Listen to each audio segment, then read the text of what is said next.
जर तू तुझ्या आईच्या पर्समधून 100 रुपये चोरी केले आणि त्यातून समजा तू 10 रुपये कमवले, तर तुझा रिटर्न ऑन इन्व्हेस्टमेंट किती? 10%. नाही मेरे भाई.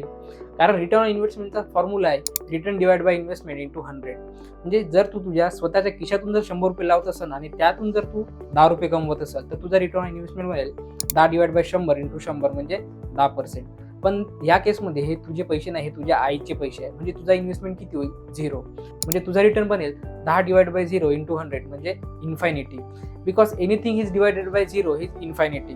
तर मानलं की हे एक्झाम्पल एक हायपोथेटिकल आहे आणि एक बनवलेलं आहे. पण यामुळे तू एक इंटरेस्टिंग गोष्ट शिकू शकतो, ती म्हणजे लिव्हरेजिंग, जे सर्वच मोठे बिझनेसमॅन यूज करते. बघा, लिव्हरेजिंगचा एक सिंपल फंडा आहे की दुसऱ्याच्या पैशावर म्हणजे लोन घेऊन त्या पैशावर मोठा पैसा बनवणं. एक एक्झाम्पल घेऊ आपण हे समजण्यासाठी. समजा एक बिझनेसमॅन आहे, त्याने 1 करोड रुपये इन्व्हेस्टमेंट केली आणि त्यातून त्यांना 10 लाख रुपये रिटर्न जनरेट केला, तर त्याचा रिटर्न ऑन इन्व्हेस्टमेंट मिळेल 10 lakh divide by 1 crore into 100 म्हणजे 10%. पण आता तोच बिझनेसमॅन काय करतो की स्वतःचे 1 करोड आणि बँकेकडून 50 लाख रुपये ॲज अ लोन म्हणून घेतो आणि हे टोटल पैसे तो इन्व्हेस्ट करतो. तर आता यावेळेस तो 20 लाख रुपये कमवतो. आता ते 20 लाख रुपये कमवल्यावर तो 5 लाख रुपये ह्याचा इंटरेस्ट म्हणून बँकला परत करतो. त्याचा नेट प्रॉफिट राहील 15 लाख रुपये. पण आता हे 1 करोड रुपये हे त्याची स्वतःची इन्व्हेस्टमेंट आहे आणि 50 लाख रुपये हे बँकेकडून त्यानं लोन आणलं.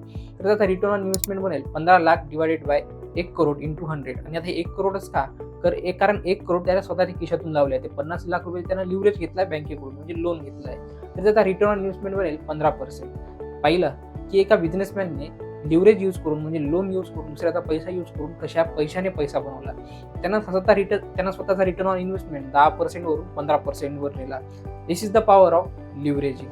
बाकी अशाच इन्फॉर्मेटिव्हसाठी मला फॉलो करा आणि शिकत राहा कॉमर्सचं स्मार्ट नॉलेज.